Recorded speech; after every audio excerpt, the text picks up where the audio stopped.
So guys MB book 2011 का set number 9, जैसा कि मैंने आपको एक प्लानिंग बताई थी कि आप लोगों को अगर अब बेस्ट तैयारी करनी है एग्ज़ाम से कुछ समय पहले, तो अच्छा होगा कि आप मेंस का सेट पकड़ें।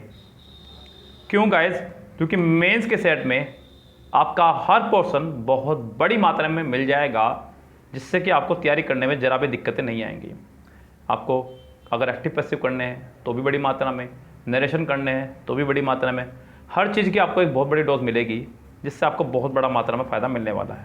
ओके गाइस, तो मेरी आपको पर्सनली सलाह रहेगी कि आप यहाँ से मेंस के सेट भी करें, मेंस के सेट कोई ना छोड़े। इसलिए मेंस के सेट मैं आपके लिए यूट्यूब पर लेकर के आया हूँ, जिससे कि आप लोगों का फ्लो लगातार बना रहे।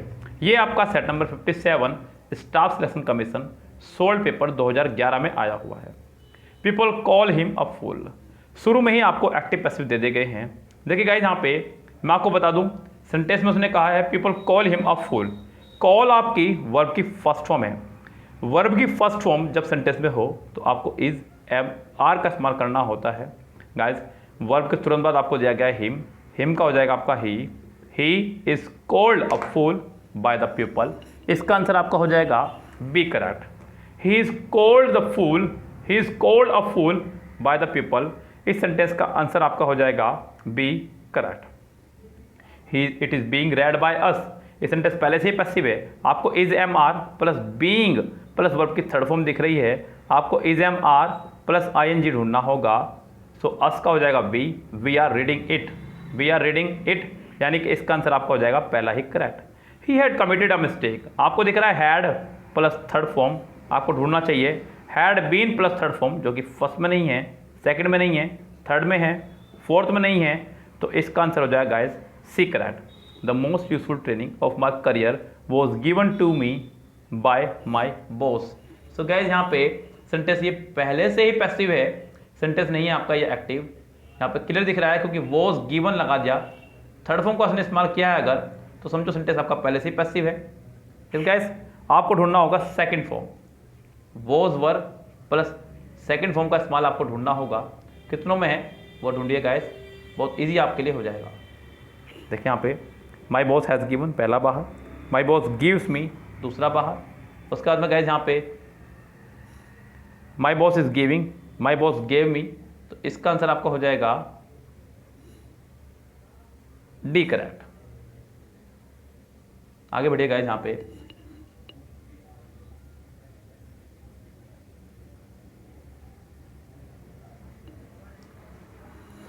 कह रहा है कि we have decided to open a new branch. Has है प्लस थर्ड फॉर्म, आपको ढूंढना has been plus third form. सो यहाँ पे पहले में नहीं है, दूसरे में है, तीसरे में नहीं है, फोर्थ में नहीं है, तो फिफ्थ का आंसर हो जाएगा आपका बी ही करेक्ट। नेक्स्ट सेंटेंस कह रहा है कि the loan will be sanction by the bank. Guys, यहाँ पे will be plus third form का इस्तेमाल किया गया, इसका मतलब सेंटेंस पहले से ही पैसिव है। आपको ढूंढना होगा विल प्लस फर्स्ट फॉर्म इसका एक्टिव बनाने के लिए, जो कि आपका फर्स्ट में नहीं है, सेकंड में नहीं है, थर्ड में नहीं है, सिर्फ और सिर्फ फोर्थ में ही है। इस सेंटेंस का आंसर आपका हो जाएगा D correct.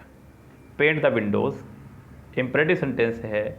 Late the windows be paint, आप इसको ऐसे भी बना सकते थे, let the windows be painted, यानी कि सेवंथ का बी आंसर हो जाएगा। Windows should be painted, A भी हो सकता है, बी भी हो सकता है, दोनों ही आंसर इसके करेक्ट हो सकते हैं सेवंथ के, ए और बी दोनों ही। The traitor should be shoot dead. Guys, यहाँ पे शुड बी की फैमिली आ गई है, तो समझो सेंटेंस पहले से ही पैसिव है।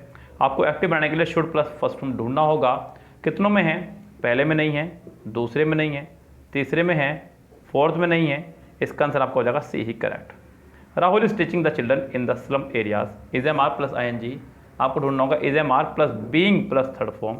द चिल्ड्रन इज बीइंग, जो कि द चिल्ड्रन आर बीइंग, जो कि ए में नहीं है, बी में नहीं है, सी में भी नहीं है, डी में है, तो नाइन्थ का हो जाएगा पर D correct. One can not expect children to understand this problem. आपको दिख रहा है कैन नॉट, आपको ढूंढना होगा can not be plus third form, तो सेंटेंस आपका करेक्ट होगा, जो कि आपका सिर्फ और सिर्फ पहले में ही है और कहीं नहीं है। तो गाइज, इसका आंसर हो जाएगा आपका पहला ही correct. Why did she break the garden wall.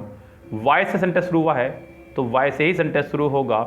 Did आया है तो वॉज वर्ड शुरू में चाहिए, जो कि सिर्फ सी में है, तो गाइज इसका आंसर हो जाएगा आपका C correct. The students were laughing at the old man, was word plus ING, आपको वॉज वर्ड प्लस आईएनजी तो लगाना ही लगाना है, साथ में बीइंग रहेगा plus third form. The old man was being laughed at by the student, जो कि पहला ही हो जाएगा आपका correct. He admonished her for the floor, second form दिख रही है, आपको वॉज वर्ड को ढूंढना होगा, तो गाइस ढूंढिए यहाँ पे कितनों में है, हर का हो जाएगा शी वॉज एडमोनिज्ड, तो जो कि सिर्फ और सिर्फ फर्स्ट में ही है, बी सी डी में नहीं है, इसका आंसर आपका हो जाएगा पहला ही correct. Can we send this big parcel by air, क्या हम इस बड़े पार्सल को एयर के द्वारा भेज सकते हैं, तो गाइज यहाँ पे कैन है तो कैन से शुरू होगा, जो कि पहले और दूसरे में ही है, बाकी में तो कुड आ गया है। कैन दिस पार्सल बी आपका सिर्फ पहले में ही है, दूसरे में भी नहीं है, तो इसका आंसर हो जाएगा गाइज पहला ही करेक्ट। अगला है the boys saved many elders from drowning, तो गाइज यहाँ पे सेव्ड जो कि सेकंड फॉर्म में आपको ढूंढना होगा was were, many elders were saved, so guys यहाँ पे आपका आंसर हो जाएगा सी करेक्ट। बाकी किसी भी ऑप्शन में ऐसा नहीं है, पहले दो में आर है और लास्ट वाले में हैव बीन है।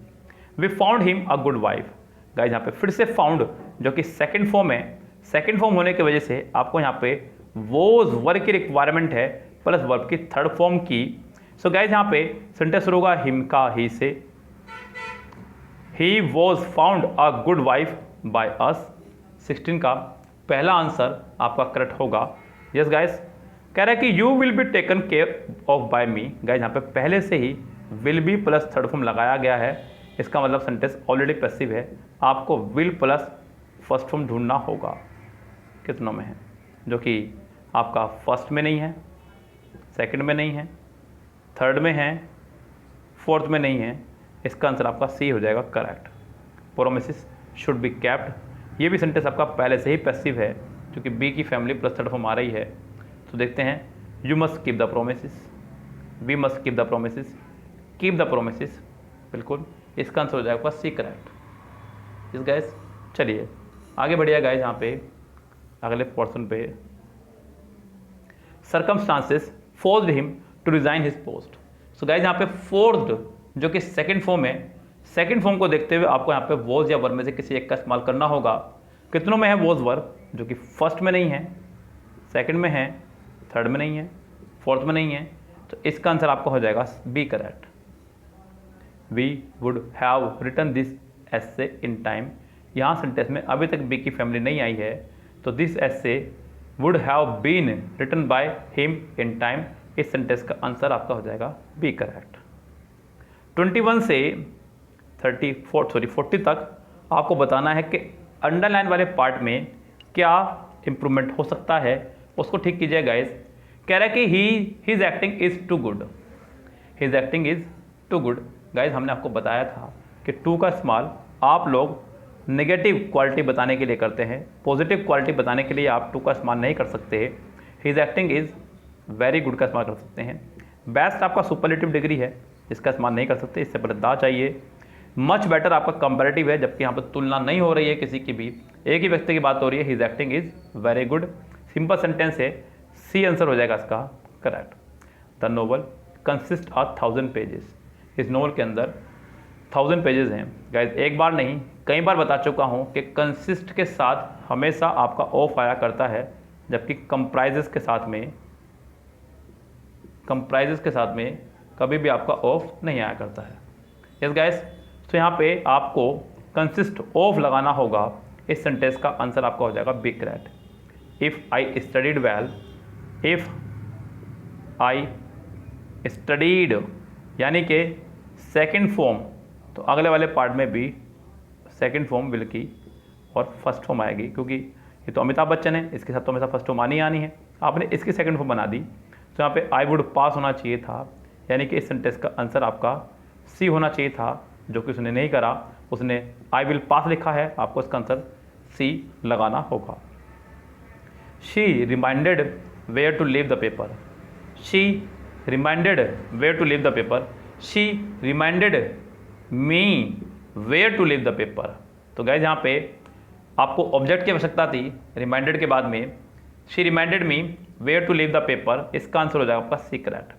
How many 10 rupees notes have you got. Guys मैंने आपको बताया है कि रुपी के साथ में हमेशा SAIS का इस्तेमाल करते हैं, ये बात सत्य है। लेकिन जब रुपी के बाद में आपका नोट आ जाए तो कभी भी रुपी में SAIS का इस्तेमाल नहीं करते हैं, ये भी बात सत्य है गाइज। तो how many 10 rupee notes have you got, यानी कि इस सेंटेंस में रुपी का S आपको हटाना होगा। 25th का आपका आंसर हो जाएगा C correct. Soldiers are trained to behave without questions. Soldiers को ऐसे ट्रेन किया जाता है कि वो बिहेव करें विदाउट क्वेश्चंस। गाइस बिहेव नहीं, ओबे, आज्ञा का पालन करें बिना किसी क्वेश्चंस के। तो इसका आंसर आपका हो जाएगा बी करेक्ट।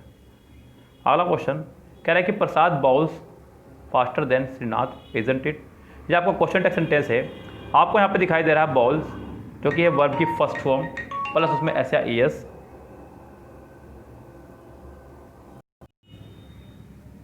सो गाइस यहाँ दिख रही है आपकी वर्ब की फर्स्ट फॉर्म में SAIS। इसका क्वेश्चन टैग बनेगा आपका डजंट से। किससे बनेगा? डजंट से। So Prasad bowls faster than Srinath doesn't he, यानी कि इसका आंसर हो जाएगा आपका C correct. The authorities requested the spectator to keep with the track. To keep with the track 28 में to keep out of the track, यानी कि सेंटेंस का आंसर होना चाहिए था सी करेक्ट, यानी कि दूर रहना किसी चीज़ से। The authorities requested the spectators to keep out of the track 28 का आंसर आपका होना चाहिए था C correct. Hearing deformity is one of the most common birth defect in India. Deformity मतलब गाइस सुनने की दिक्कत। तो गाइस सुनने की दिक्कत के लिए हम लोग इस्तेमाल क्या करते हैं? इम्पेयरमेंट का। जब सुनने में किसी को दिक्कत हो, हियरिंग इम्पेयरमेंट। हियरिंग इम्पेयरमेंट यानी कि सुनने का दोष is one of the most common birth defects in India. तो गाइज आपका आंसर हो जाएगा C correct.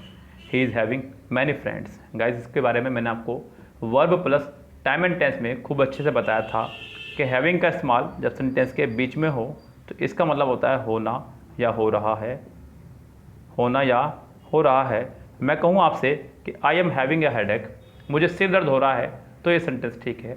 I am having a back एक, मेरे पीठ दर्द हो रहा है, तो भी ये सेंटेंस ठीक है।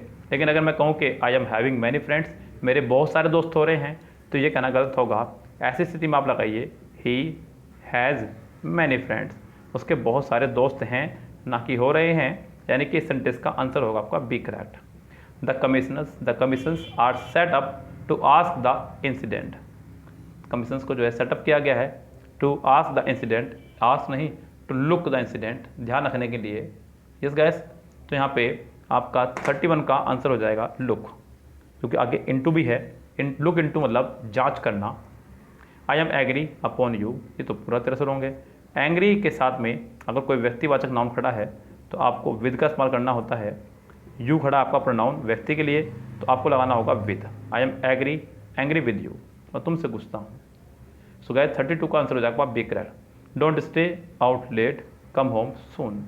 कम home early not soon. So guys यहाँ पे आपका आंसर होना चाहिए अर्ली ही, सी आंसर हो जाएगा करेक्ट।